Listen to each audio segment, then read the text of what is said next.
it's me, Dr. KT, and welcome to ODDDUCKSCIENCE. And y'all, I am so excited. I have a guest with me, one of the loves of my life, my niece, Jordan Hempstead. So I'm going to allow her to introduce herself.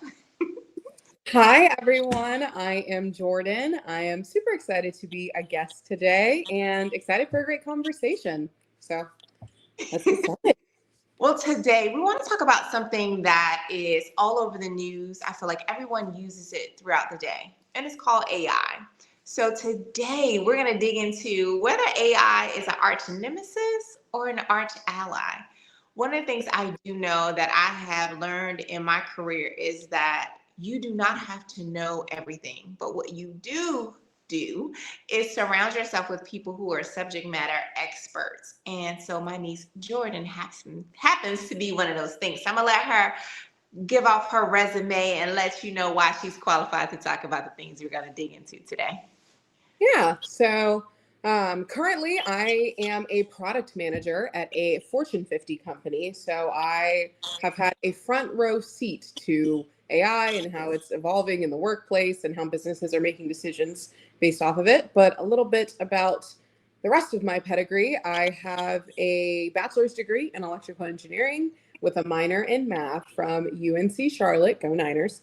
Outside of that, my first job out of college, I spent in the telecommunications industry working with fiber optics in data centers. So I have been into a lot of the big tech data centers, understanding the ins and outs of the ones for Meta, Microsoft, Apple. So pretty well versed in those. I do still have a lot to learn about the topic, but it's one that I'm interested in, especially given how important it is to our day-to-day lives now and how polarizing it is. So I try to stay up to date on the happenings of AI, and hopefully I can provide some additional context. One of the reasons that I'm also very interested in this topic is because I'm from a little place called Henderson, North Carolina.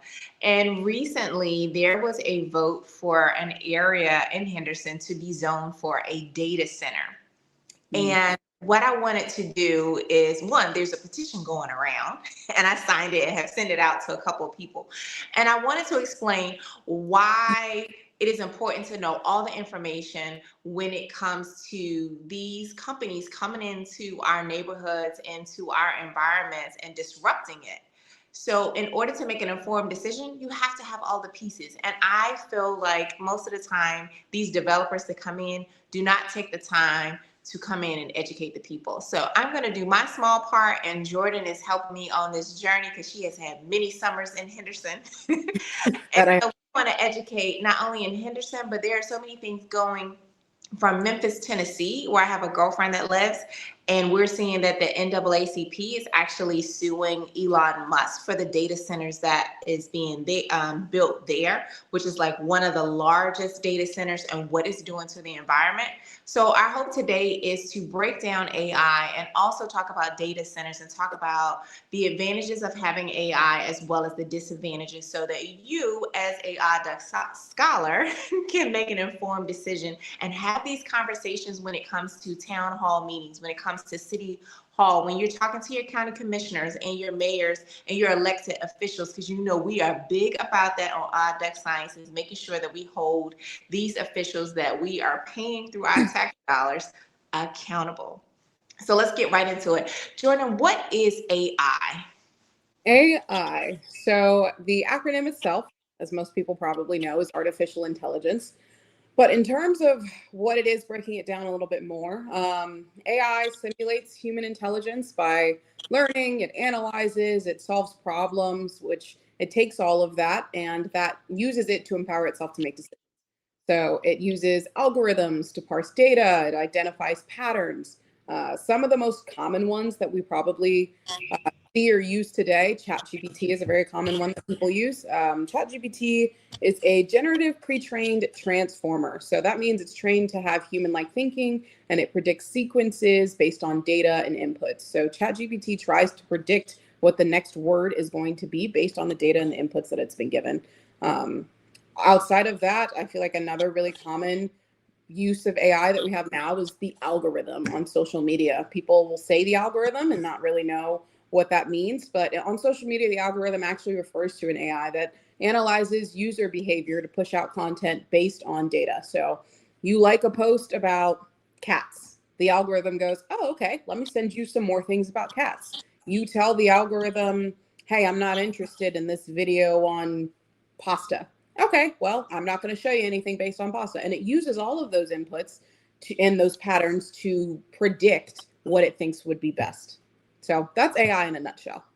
So, I didn't realize how much I have been using AI, and not necessarily ChatGPT or Claude or Copilot. It was simple things like Netflix recommendations. I did not know when I watch a film or a documentary that Netflix automatically goes, okay, this is what you're going to, check this out. And it's because of AI. It is trying to predict what I like. And the same goes for Siri, and it goes for Google, because when I'm in the house and I'm cleaning and I'm washing dishes and I ask Google to play something on Pandora, which I absolutely love, chef's kiss to the way that they curate the playlist, but that's because of AI. All these things I did not know. I thought it was just the appearance of ChatGPT and Claude and Gemini and all of those things.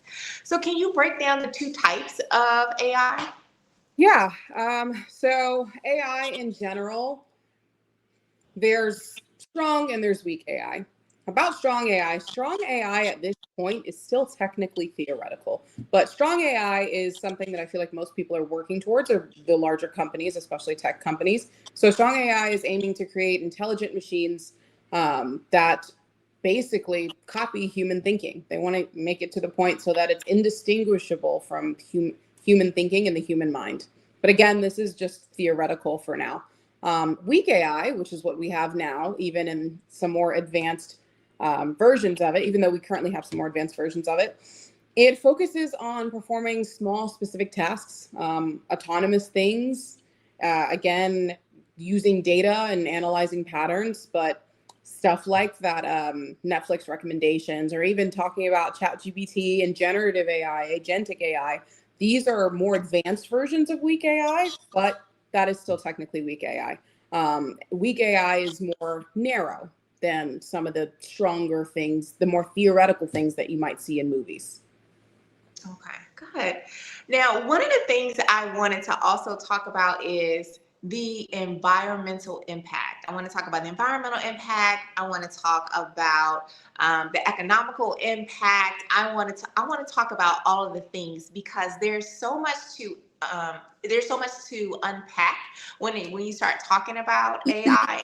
Some of the things I've seen, like, I can talk a little bit about it, but I know that you will do a much deeper dive. Like, as a toxicologist, one of the things we always look at is how we're looking for, one, as an environmental toxicology, how the environment is working in all of this technology. So one of the things I did read about is these daggone data centers. The data centers are the hot topic. It's not necessarily everyone is against AI, it's the data centers. And what I find as a toxicologist is that most of the time these data centers are in what we call fence line communities. So they are communities that tend to be low wealth, they tend to be Black and brown communities, and they tend to put off so much carbon dioxide. And I know some of you may be like, well, Dr. KT, carbon dioxide is naturally in the air. It is, but these data centers, sometimes they can produce enough carbon dioxide in one day that would equal what 5 cars would do over a lifetime. That's a ton of carbon dioxide. So then again, that makes me go into my toxicology brain and say, oh my goodness. So if we're adding more carbon dioxide to the environment, what is it going to do to people who have asthma? Is that going to increase or exacerbate their symptoms? Is it going to increase them to have more allergies? So could you talk more about some of the pollution that we're seeing with these data centers? Yeah, absolutely. So data centers, for now, run on fossil fuels, and a lot of it. Obviously, there's been topics about renewable energy versus fossil fuels, but right now data centers all run on fossil fuels for the most part. And even taking into account the amount and the the request for it, like the need for all of that energy, it's causing some issues with the environment, but it's also making companies step back on environmental commitments. Prime example being Duke Energy, right? If you live anywhere in the Carolinas, you've probably heard of Duke Energy, especially in the Charlotte area. Duke Energy basically has a monopoly on the energy industry here. But in late of 2025, Duke Energy scaled back its environmental commitments. So it proposed that it reduce its renewable energy development and extend coal plant usage when before this, it had been ramping up to use a lot more renewable energy and scale back on those fossil fuels. However, they want to meet the rising demand from AI-driven data centers. So now, how are they doing that? They need more fossil fuels. So they're rolling back some of those things so that they can meet that rising demand. So that just goes to show some more of the environmental impact that we're getting, which is not great because, again, all of those fossil fuels create greenhouse gases, which is not the best for the environment. And given the amount of output that these data centers have, even one of them, dozens of them, or hundreds of them, even thousands across the world, makes a good, it's just, it makes a good impact, you know? As in it's not just a drop in the bucket. It's a sizable amount of impact in greenhouse gases that we are getting. So, And I'm glad you brought up greenhouse gases because sometimes people are like, okay, I've heard the term, what does that mean? And it actually talks about climate. Excuse me, it talks about our climate and climate changes. And for so long, we're like, oh, climate change is not a thing. But we've been seeing it lately. We've been seeing how the weather patterns have changed drastically over the 10, 20 years. You will see the weather reports where the news person will say, hey, it hasn't been this hot in 40 or 50 years. We're setting record points and we're just starting the beginning of summer or winter. So we're seeing that one of the components that could be contributing to climate change is these greenhouse gases. So if we are creating more or building more of these data centers, we're going to expect to see more changes in the environment. And also, can you talk about water? I heard since these data centers are like big computers, and that's as that's as much as I can extrapolate because I don't fully understand it. yeah. Computers always have a fan. I know when mine gets too hot, it starts whirling, and it's like, oh gosh, my Yeah. computer's too hot. What's going on with the data centers? How do we cool those? So most data centers now do use water. Some do use fans. So it's important to mention, but the vast majority do use water cooling systems. Data centers need fresh water. They cannot use salt water to be cooled. And a lot of them use open loop systems. There's been a conversation about closed loop systems, which save a lot of water. But for the vast majority of data centers don't use them. They're a lot more expensive. They require a lot more. So they use open loop systems when it comes to water and cooling the servers. So inside of a data center, you basically have hundreds, if not thousands of servers. And these are very, very hot areas. And just like you said, when you have a computer and it's consistently being used and it just gets hot, it needs a fan or some sort of cooling aspect in order to cool it down, which is where our water comes in. But these data centers are huge. They're massive. Even more small or medium-sized one use millions of gallons a year. A medium-sized data center alone can use 110 million gallons of water a year. And again, that's fresh water. This is not irrigation water that we might be using for crop stuff that it would be easier for us to just throw away or perhaps digest. This is fresh water that's coming out of our systems. And how exactly does that affect us? Well, I'll give you an example, right? North Carolina is currently in a drought, and I live in the Charlotte area. So we are currently in, I think we've moved from voluntary water restrictions to mandatory water restrictions just due to climate change and the fact that our water systems have not been replenished this year at the level that they normally are. So knowing we're already running low on water, why exactly is it that we would want to be giving these millions and millions of gallons of fresh, drinkable water that we need to these data centers, you know? So again, a data center uses as much water as a small city, around 30,000 people per day. So it's again, another very polarizing topic when it comes to water and the data and whether or not how we should be allotting it. How do we decide? Does the data center get this? Or does something else get this? And how much pressure are we going to put on our water systems for these centers? just some And things. I also wonder about what is it going to do to the marine life? Like, what is it going to do to the fish around? What is it going to do to the ecosystem? Like, is everything going to drop? Excuse me, is everything going to dry up? Because we know there's always a cause and effect. So if we start pulling all of the water, are we going to have a shift in biodiversity? We're not going to see the same fish that were in an area. Are we going to start making things extinct that we never thought would be possible because we are choosing to move this water to a completely different place? Yeah. And The the other thing, answer is we don't know. we don't. And the other thing that really burns my burns my blood is when it comes to some of these organizations like to come in with the premise of, oh, we're going to create new jobs. We're going to create new jobs. And I always ask people to look at the fine print with that, because with these jobs, you're an engineer, you have to have a specialized degree and some type of specialized training to work in these data centers. And a lot of times in the communities that they're building, most people don't have that. And so my question is, so you're bringing this data center and promising jobs. Are those jobs for residents that live outside of the area? If your whole promise was to bring some kind of economic revenue to the city, you're not truly doing that unless you have something, or this is when our politicians need to get involved. If you're going to allow this, you need to say, if you are coming here, 50% of the workforce here needs to be employed from residents that live right here.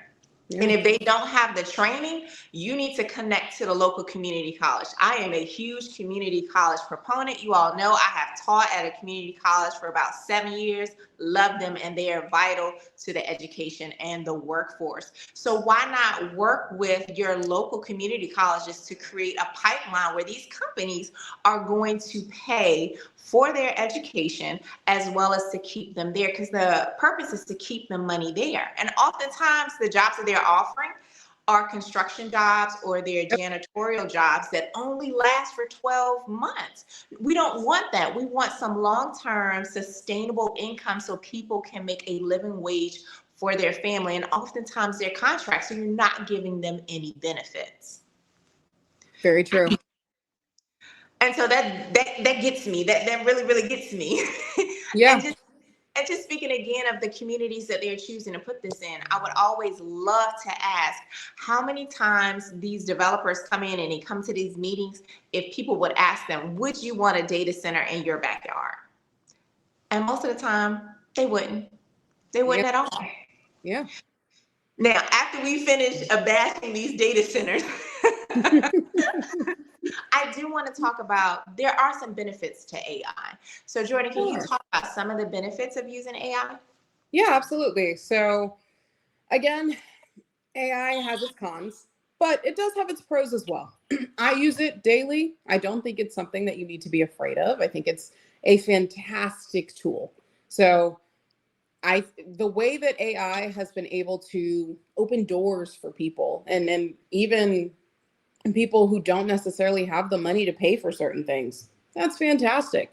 The way that it can break down articles, data, things like that, make concepts a lot more understandable, fantastic. Take away more tedious tasks and automate it. Yeah, these are all things that I do and I use on a daily basis. That is absolutely great about AI. And another thing, I recently designed a website for my mom using AI, something that most likely would have taken a course or something where I had the background for it. I was able to prompt the AI into giving me what it is that I was looking for, the branding that I was looking for, the colors, how I wanted the website to work, and it was able to give me a good usable product. Those sorts of things and the way that it is empowering people to get things done that they might have not been able to do before, either because it was blocked by education or money, the way that it unlocks that is absolutely fantastic. So there are a lot of great benefits to AI, but just like any tool, it's always good to have a holistic view of it before you, or as you're using it, so that you can form your own opinion and understand what it is that you're using. Thank you, Jordan. Thank you, thank you, thank you. And as always, when we close out ODDDUCK, we always have 3 actionable items. The first D, decode the science. What have we learned? We have learned that there are 2 types of AI. There is a weak and there is a strong one. And most often we use AI every single day. Yeah. Second D, diversify. How does this affect me? Oh my goodness. When it comes to these data centers, it affects you more than you can think. It affects your community. It affects the health of people around you, not even your neighbors. Just think about your aquatic environment around you. And so Yeah. it's up to us to make sure that we go to these town hall meetings, these county commissioner meetings, and we speak our truth. We talk about our concerns and we demand. Keyword demand. We demand that there's something there for us. If they're going to take from our land, they also need to make sure that they're pouring back into the city and not just extrapolating all of the revenue. And the last D, dazzle. How can I put my spin on this? Exactly what we just said. You have to educate yourself, have these conversations, and question the policies that are being made. Ask, like, what is in this for me? What is this in for my family? Because this placement of this data center is not only going to affect me, it's going to affect generations to come. From light bills going up from $27 to $37 a month.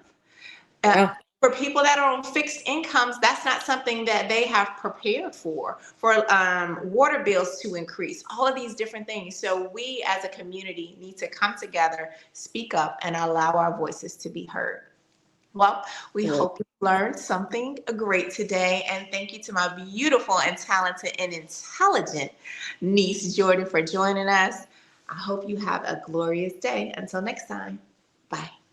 Bye.